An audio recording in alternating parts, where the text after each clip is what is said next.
కార్తీక పురాణం 29వ అధ్యాయము అంబరీషుడు దుర్వాసుని పూజించుట ద్వాదశి ప్రాణము. ప్రసాద్ భరద్వాజ. అత్రి మహాముని అగస్త్యుల వారితో ఈ విధముగా సుదర్శన చక్రము అంబరీషునక భయమిచ్చి ఉభయులను రక్షించి భక్త కోటికి దర్శనమిచ్చి అంతర్ధానమైన వైనము చెప్పి తిరిగి ఇట్లు నుడువనారంభించెను. ఆ తరువాత అంబరీషుడు దుర్వాసుని పాదముల ఫైబడి దండ ప్రణామములాచరించి పాదములను కడిగి ఆ కడిగిన నీళ్లను తన శిరస్సుపై జల్లుకొని, ఓ మునిశ్రేష్ఠ, నేను సంసార మార్గమందున్న యొక్క సామాన్య గృహస్థుడను. నా శక్తి కొలది నేను శ్రీమన్నారాయణుని సేవింతును.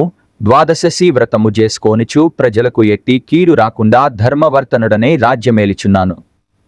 నా వలన మీకు సంభవించిన కష్టమునకు నన్ను మన్నింపుడు. మీ ఎడల నాకు అమితమైన అనురాగముండుట చేతనే తమకు ఆతిథ్యమివ్వవలెనని ఆహ్వానించితిని. కాన నా ఆతిథ్యమును స్వీకరించి నన్నను నా వంశమును పావనము చేసి కృతార్థుని చేయుడు. మీరు దయార్ద్ర హృదయులు ప్రథమ కోపముతో నన్ను శపించినను మరల నా గృహమునకు విచ్చేసితిరి. నేను ధన్యుడనైతిని. మీరాక వలన శ్రీ మహావిష్ణువు యొక్క సుదర్శనమును చూచు భాగ్యము నాకు కలిగినది. అందులకు నేను మీ ఉపకారమును మరువలేకున్నాను.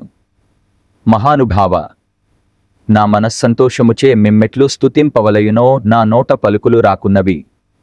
నా కండ్ల వెంటవచ్చు ఆనంద బాష్పములతో తమ పాదములు కడుగుచున్నాను. తమకు ఎంత సేవ చేసినను ఇంకను రుణపడియుందును.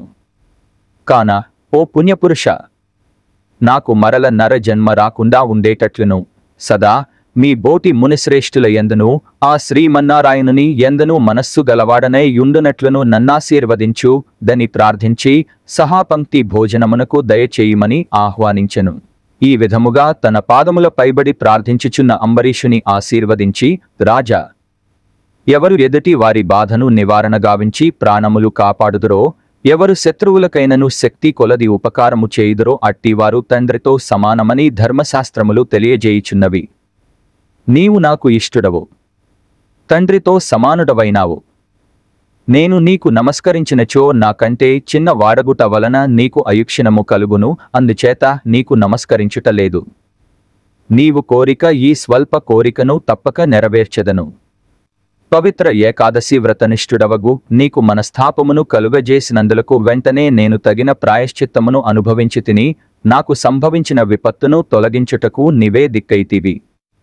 నీతో భోజనము చేయుట నా భాగ్యముగాక మరొకటి యగునా అని దుర్వాస మహాముని పలికి, అంబరీషుని అభీష్టము ప్రకారము పంచభక్ష్య పరమాన్నములతో సంతృప్తిగా విందారగించి అతని భక్తిని కడుంబడు ప్రశంసించి అంబరీషుని దీవించి సెలవు పొంది తన ఆశ్రమమునకు వెళ్ళెను. ఈ వృత్తాంతమంతయు కార్తీక శుద్ధ ద్వాదశి దినంబున జరిగినది.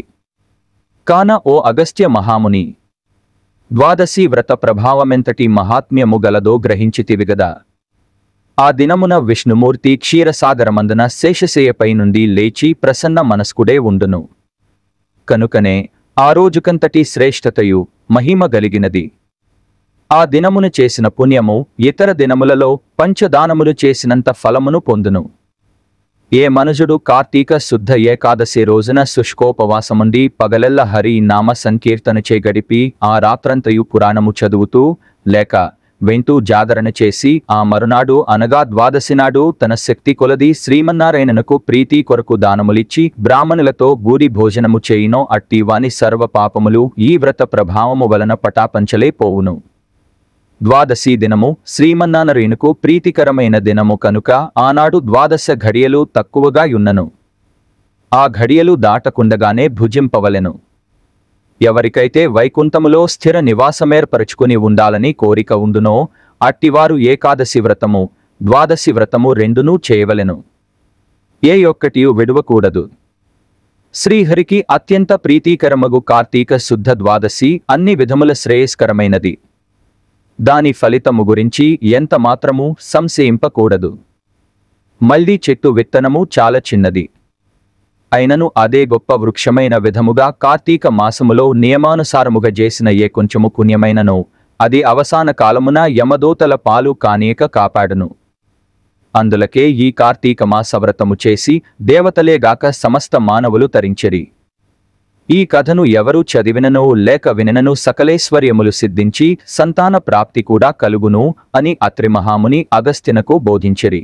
ఇట్లు స్కాంద పురాణాంతర్గత వశిష్ఠ ప్రోక్త కార్తీక మహాత్మ్యమందలి 29వ 29వ రోజు పారాయణము సమాప్తము.